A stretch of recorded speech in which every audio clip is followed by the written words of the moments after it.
Assalamualaikum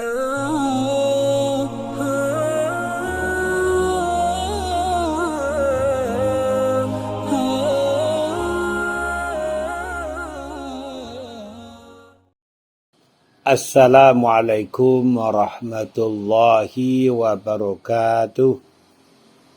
Alhamdulillah wa syukurulillah wa la hawla wa la quwata illa billah. Bapak Ibu, saudara-saudari yang berbahagia pada hari ini. Puji syukur kita kehadirat Allah Subhanahu wa taala. Salawat dan salam kepada Nabi Muhammad Rasulullah sallallahu alaihi wasallam. Banyak di antara kita yang bertanya-tanya, kita sudah bersedekah, kita sudah berinfak, kita sudah berzakat. Allah berjanji akan membalasi berlipat ganda. Dalam Al-Quran ada yang mengatakan 10 kali lipat, dan juga ada yang mengatakan 700 kali lipat. Misalnya Al-Baqarah.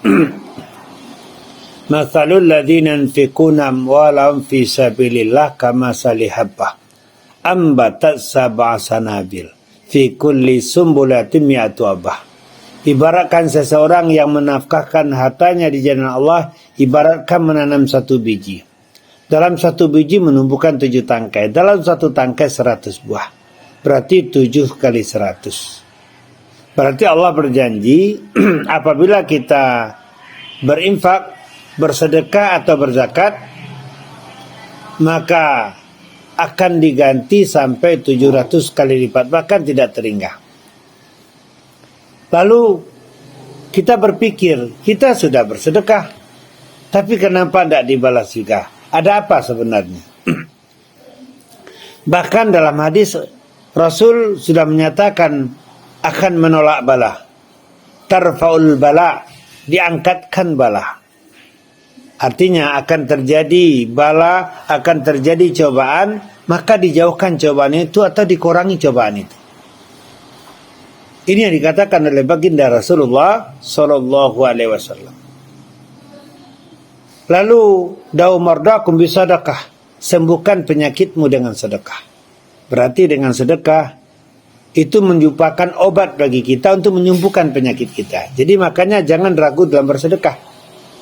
Walaupun kita sedang sakit, berarti sedekah itu adalah obat untuk kita, untuk kesembuhan dari penyakit kita. Atau yang lainnya, padamkan api neraka walaupun hanya sepotong korma. Berarti sesuatu yang kecil yang kita berikan di saat yang tepat, di saat orang butuh, ternyata bisa memadamkan api neraka. Banyak lagi janji-janji Allah dan Rasulullah apabila kita mampu bersedekah, berinfak dan berzakat, ternyata manfaatnya luar biasa sekali, hikmahnya luar biasa sekali. Lalu kenapa kita belum mendapati apa yang dijanjikan oleh Allah dan Rasulullah itu? Apa sebabnya? Pertama, boleh jadi keikhlasan kita bermasalah. Innama nut'imukum liwajhillah, la nuridu minkum jazaa'a wala syukura. Sesungguhnya kami memberi makan kamu hanya mengharapkan redha Allah, tidak mengharapkan pembalasan dan terima kasih. Jadi memberi makan, bersedekah, berbagi hanya mengharapkan redha Allah, tidak mengharapkan pembalasan dan terima kasih. Berarti sangat dijaga sekali niat kita. Kalau niat kita ingin dipuji, ingin dipandang, ingin disanjung, itulah yang kita dapat. Innamal a'malu binniyat. Karena pekerjaan ini, amal ini sesuai dengan niat. Coba niatkan karena Allah Subhanahu wa taala, pasti dibalas. Jika memang cocok untuk kita terima. Lalu yang kedua, 3 hal yang harus kita jaga di dalam kita bersedekah. Segerakan, sembunyikan, dan tidak menganggap besar. Bisa tidak kita melatih keikhlasan? Segerakan, sembunyikan, dan tidak menganggap besar. Jadi di saat ada kesempatan untuk bersedekah, berinfak, dan berzakat, kita tidak banyak pikiran. segerakan sedekah itu, sembunyikan sedekah kita itu, dan jangan merasa berjasa. Andaikan kita bisa seperti itu, insya Allah dibalas oleh Allah Subhanahu wa Ta'ala. Lalu yang ketiga, yang kita berikan yang halal, yang baik, halalan thayyiban.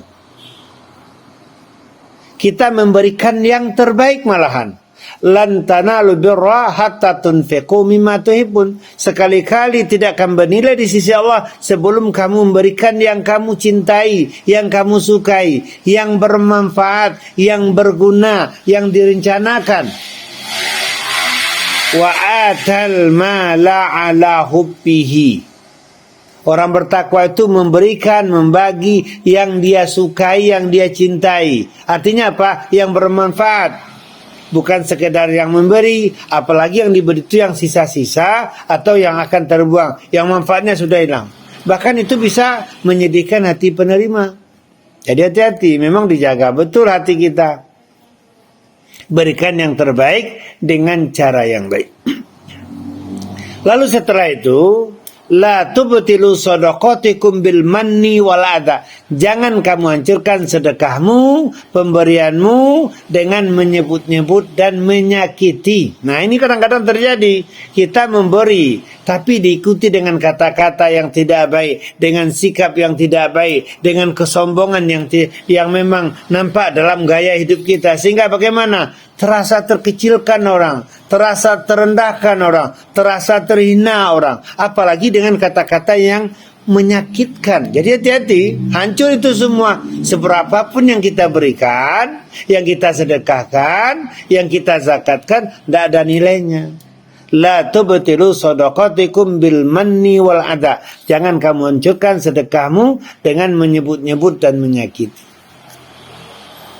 Lalu jika ada 2 orang atau 3 orang yang akan kita bantu, yang akan kita sedekahi, maka utamakanlah yang lebih soleh.